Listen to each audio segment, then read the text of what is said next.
Ya, halo semuanya, kembali lagi di membaca buku sistem operasi.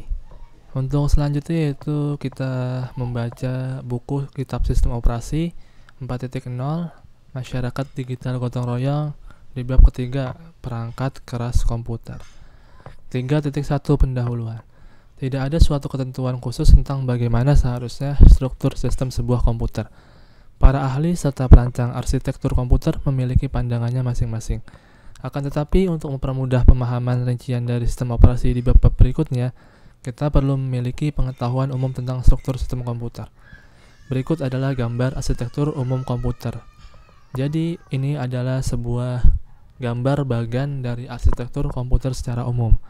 Di sini ada disk, ada printer, ada tab, controller, ada printer controller, ada disk controller, ada bus master, memory controller, sound controller, display controller, dan lain sebagainya. Jadi ini bisa dianggap itu seperti bagian dari sebuah satuan komputer itu sendiri. Kayak di komputer itu ada CPU. CPU itu di dalam CPU ada memori. Di dalam memori ada disk controller lagi, ada printer controller, ada sound controller buat menyambung ke sound system atau output itu sendiri. Dan ini ada koneksinya berupa bus. Jadi ini cuma secara bagian aja ya. Jadi secara fisika itu tidak seperti ini. Seperti fisika itu ada masing-masingnya. Seperti ada motherboard, ada RAM, ada keyboard, ada ROM, ada dan lain sebagainya. Ada prosesor. Itu.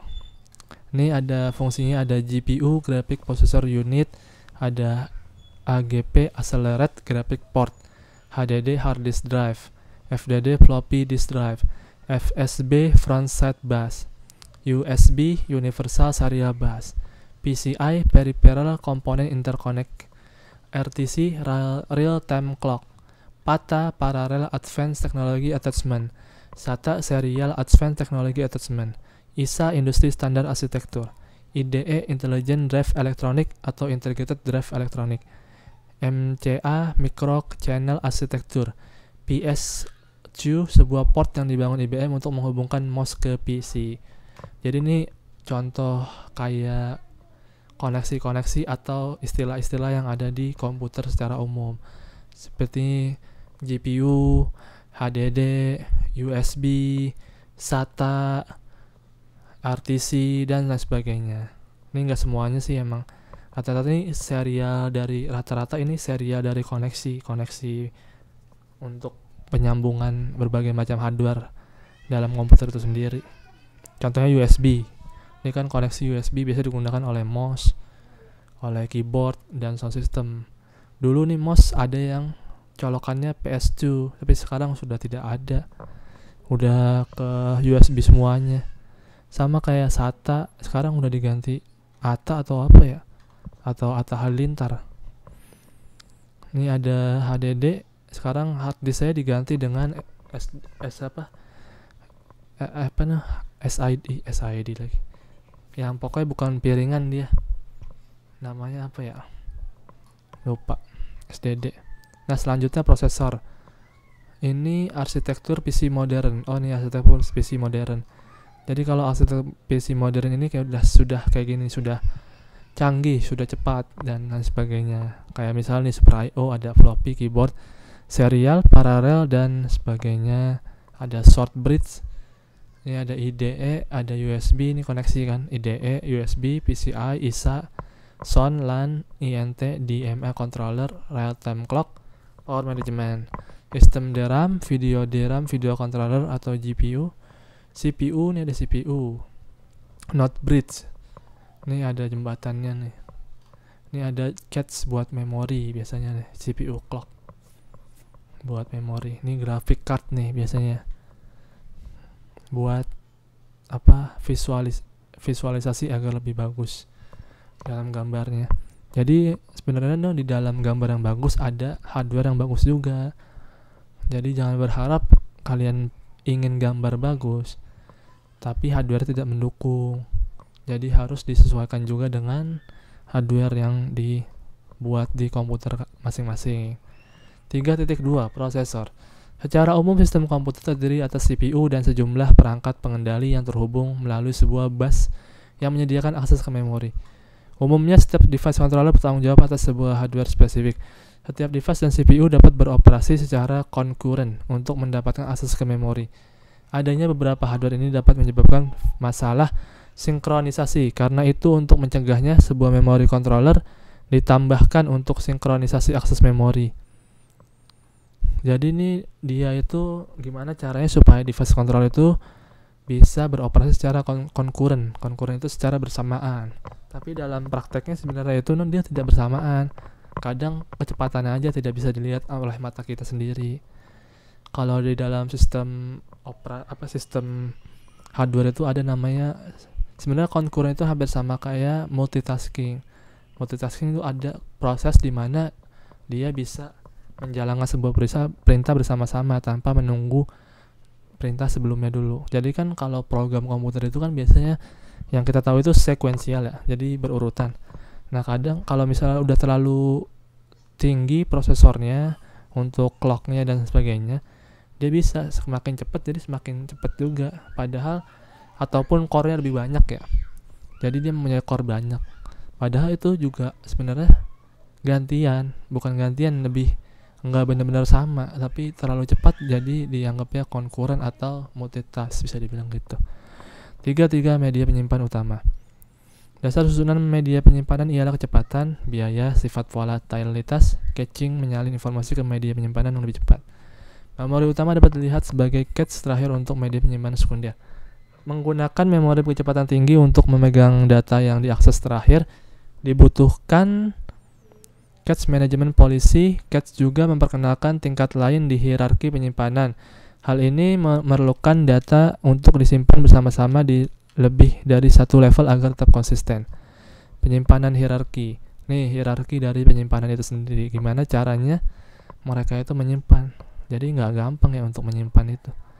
Ini penelitiannya lumayan lama juga sih. Jadi ada dari magnetic tape, optical disk, magnetic disk, terus ke extension memory, RAM, cache, terus register. Nah ini tanda panah 2 gini berarti dia bisa write and read, jadi bisa menulis dan juga membaca. Kalau panah 1 keluar berarti dia hanya bisa membaca, mengeluarkan informasi atau menampilkan informasi. Sedangkan kalau panahnya ke dalam itu biasanya dia bisa menulis atau menyimpan informasi, hanya menampilkan. Ini panahnya kebetulan 2 arah, jadi bisa menyimpan dan juga menampilkan. Ada register. Register itu tempat penyimpanan beberapa buah data volatile yang akan diolah langsung di prosesor yang berkecepatan sangat tinggi. Register ini berada di dalam prosesor dengan jumlah yang sangat terbatas karena fungsinya sebagai tempat perhitungan atau komputasi data. Jadi register itu dibuat untuk menyimpan data sementara. Volatile itu kan masih sementara, masih ngawang-ngawang, masih ngambang lah. Jadi dia disimpan dulu di situ, baru dia difilm di memori dan sebagainya atau RAM. Terus nih kemudian ada cache memory, tempat penyimpanan sementara volatile sejumlah kecil data untuk meningkatkan kecepatan pengambilan atau penyimpanan data di memori oleh prosesor yang berkecepatan tinggi. Dahulu cache disimpan di luar prosesor dan dapat ditambahkan. Misalnya pipeline burst cache yang biasa ada di komputer awal tahun 90-an. Akan tetapi sering menurunnya biaya produksi die atau wafer, dan untuk meningkatkan kinerja, cache ditanamkan di prosesor. Memori ini biasanya dibuat berdasarkan desain memori statik. Ada random access memory, tempat penyimpanan sementara sejumlah data volatile yang dapat diakses langsung oleh prosesor. Pengertian langsung di sini berarti prosesor dapat mengetahui alamat data yang ada di memori secara langsung. Sekarang RAM dapat diperoleh dengan harga yang cukup murah dengan kinerja yang bahkan dapat melewati cache pada komputer yang lebih lama.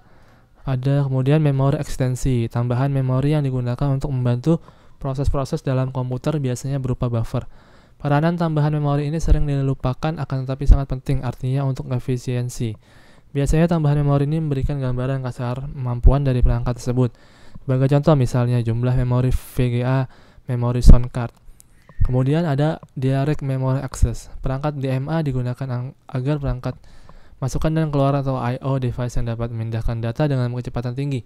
Mendekati frekuensi bus memori, perangkat pengendali memindahkan data dalam blok-blok dari buffer langsung ke memori utama atau sebaliknya, tanpa campur tangan prosesor.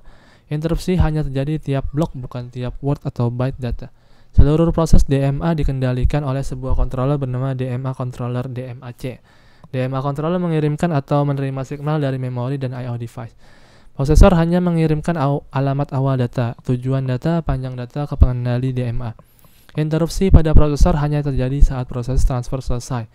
Hak terhadap penggunaan bus memori yang diperlukan pengendali DMA didapatkan dengan bantuan bus arbiter yang dalam PC sekarang berupa chipset Northbridge 3.4 penyimpanan sekunder. Ini ada gambar struktur dari hard disk. Dia berupa piringan. Makanya nih hard disk yang dulu nih yang kotak itu dia berupa piringan. Makanya dia ada tempat namanya kotak kan. Jadi kalau dia itu nggak boleh jatuh sebenarnya. Jadi kalau jatuh kadang-kadang piringannya nggak baca, jadi rusak. Itu. Dia bentuknya kayak piringan, kayak CD, kayak disk DVD aja dia muter. Makanya ada getar-getar ya kalau ketika kita nyolok ke flash disk kan, ke hard disk kan. Dia hitung. Sekarang udah SSD udah tidak pakai piringan kayak, jadi sekarang udah bentuk kayak USB kayak flash disk bentuknya, tapi kapasitasnya besar dan harganya juga 2 kali lipat dari hard disk biasa. Makanya biasanya SSD itu dipakai untuk di sistem C agar proses data booting datanya lebih cepat. Media penyimpanan data yang non-volatile yang dapat berupa flash drive, optical disk, magnetic tape. Media ini biasanya daya tampungnya cukup besar dengan harga yang relatif murah. Portability-nya juga relatif lebih tinggi. Gambar 35 struktur optical drive. Ini gambarnya nih, optical drive. Emang agak susah sih kalau nggak ada barangnya ya. Kita cuma ngeliat gambar. Apalagi nih teknologi dulu banget. Tapi mau nggak mau kita harus belajar. Soalnya teknologi sekarang di perkembangan dari teknologi dulu. Kalau kita tidak belajar ya kita tidak bisa mengembangkan teknologi yang terbarunya. Makanya sekarang banyak banget orang yang bilang kalau kita mau ngembangin mobil, kalau kita mau ngembangin komputer, kita mau ngembangin handphone, itu udah telat dari bangsa-bangsa yang lain. Ya kalau misalnya kita nggak pernah nyoba dan nggak pernah mulai, ya mau sampai kita nggak bakal bisa ngejar mereka. Gitu. Cuma satu kunci, kita harus mulai. Dulu juga komputer dan sebagainya hasilnya juga jelek, nggak sebagus sekarang. Dulu komputer bisa satu ruangan full kali atau berapa, segede TV dan sebagainya. Sekarang ya udah tipis-tipis dan udah kecil-kecil. Jadi jangan pesimis, kita harus optimis lah.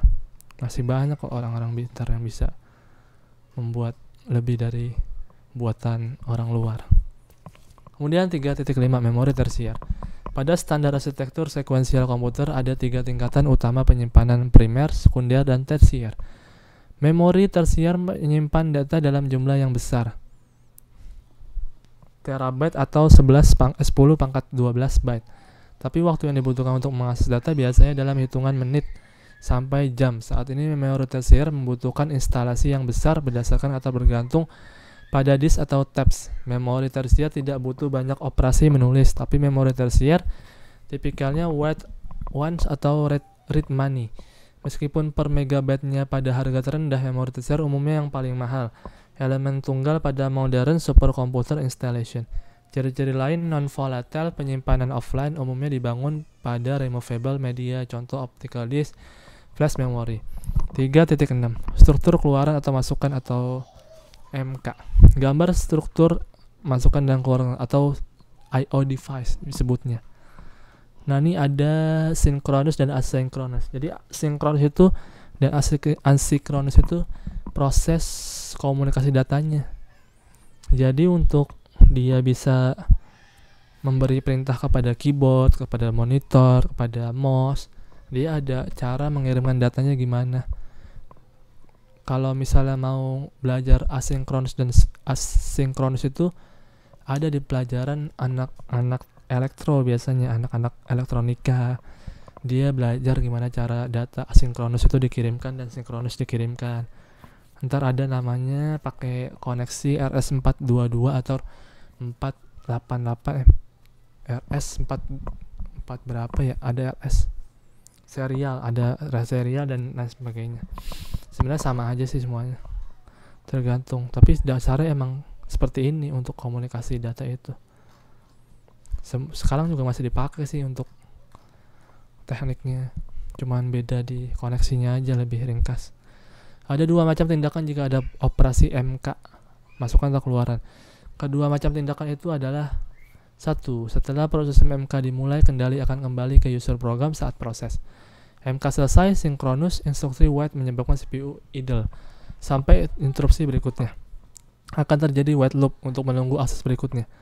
Paling banyak 1 proses masukan dan keluaran yang berjalan dalam satu waktu. Setelah proses masukan keluaran dimulai, kendali akan kembali ke user program tanpa menunggu proses masukan keluaran selesai. Asinkronus. Sistem call permintaan pada sistem operasi untuk mengizinkan user menunggu sampai masukan keluaran selesai. Device status table mengandung data masukan untuk tiap masukan keluaran device yang menjelaskan tipe, alamat, dan keadaan. Sistem operasi memeriksa masukan keluaran device untuk mengetahui keadaan device dan mengubah tabel untuk memasukkan interupsi. Jika masukan keluaran device mengirimkan atau mengambil data ke atau dari memori, hal ini dikenal dengan nama Direct Memory Access atau DMA. Jadi DMA itu ketika masukan keluaran device mengambil data ke atau dari memori, hal ini dikenal dengan Direct Memory Access. Jadi ketika dia ngambil data itu disebut Direct Memory Access. Mengambil data perintah, misalnya dari ini nih kita mau klik ini. Jadi kan diklik terus diproses ke CPU, terus diterima oleh mouse, diterima oleh keyboard. Keyboard masukin angka 1, kemudian diproses oleh CPU, kemudian dikeluarkan oleh monitor. Disebut proses pengiriman data dan dari atau ke masukan keluaran device disebut Direct Memory Access atau DMA. 3.7 bus. Pada sistem komputer yang lebih maju, arsitektur lebih kompleks. Untuk meningkatkan kinerja digunakan beberapa buah bus. Tiap bus merupakan jalur data antara beberapa device yang berbeda. Dengan cara ini RAM, prosesor, GPU atau VGA atau AGP dihubungkan oleh bus utama berkecepatan tinggi yang lebih dikenal dengan nama FSB, Frontside Bus. Sementara perangkat lain yang lebih lambat dihubungkan oleh bus yang berkecepatan lebih rendah yang terhubung dengan bus lain yang lebih cepat sampai ke bus utama. Untuk komunikasi antar bus ini digunakan sebuah bridge. Tanggung jawab sinkronisasi bus yang secara tak langsung juga mengaruhi sinkronisasi memori dilakukan oleh sebuah bus controller atau dikenal dengan sebagai bus master. Bus master akan mengendalikan aliran data hingga pada satu waktu. Bus hanya berisi data dari satu buah device. Pada prakteknya, bridge dan bus master ini disatukan dalam sebuah chipset. Suatu jalur transfer data yang menghubungkan setiap device pada komputer. Hanya ada satu buah device yang boleh mengirimkan data melewati sebuah bus. Akan tetapi, boleh lebih dari satu device yang membaca data bus tersebut. Terdiri dari 2 buah model synchronous bus di mana digunakan dengan bantuan clock, tetapi berkecepatan tinggi, tapi hanya untuk device berkecepatan tinggi juga. Asynchronous bus digunakan dengan sistem handshake, tetapi berkecepatan rendah. Dapat digunakan untuk berbagai macam device. Jadi di sini banyak banget istilah hardware ya. Ini kalau misalnya sebenarnya kalau di teknik informatika itu dia diajarinnya cuman dasar hardware komputer aja sih. Kalau misalnya komunikasi data ini jarang diajarin. Tapi kalau anak elektronika sama teknik elektro diajarin nih sistem komunikasi handshake, sinkronus, dan dia harus mengerti biasanya.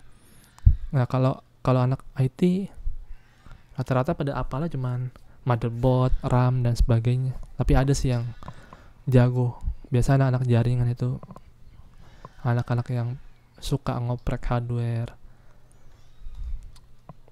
3.8 interupsi. Kejadian ini pada komputer modern biasa ditandai dengan munculnya interupsi dari software atau hardware.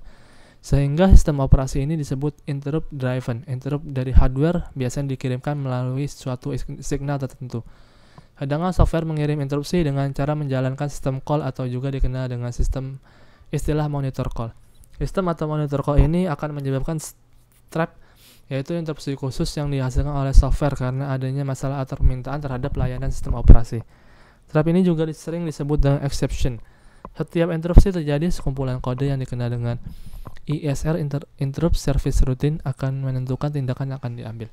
Untuk menentukan tindakan yang harus dilakukan dapat dilakukan dengan dua cara, yaitu polling yang membuat komputer memeriksa satu demi satu perangkat yang ada untuk menyelidiki sumber interupsi, dan dengan cara menggunakan alamat ISR yang disimpan dalam array yang dikenal sebagai interrupt vector, di mana sistem akan memeriksa interrupt vector setiap kali interupsi terjadi.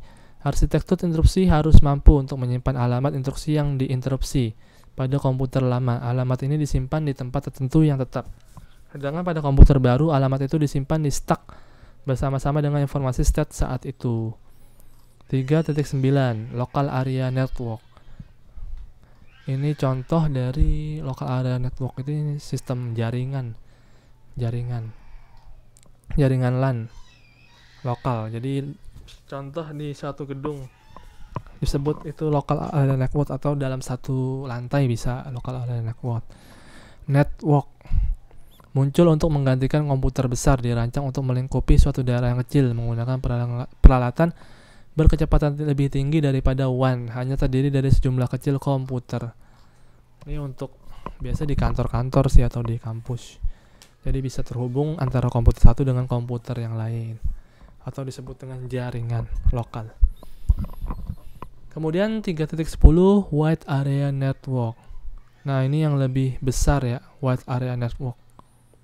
Biasanya bisa di dalam satu RT, satu RW,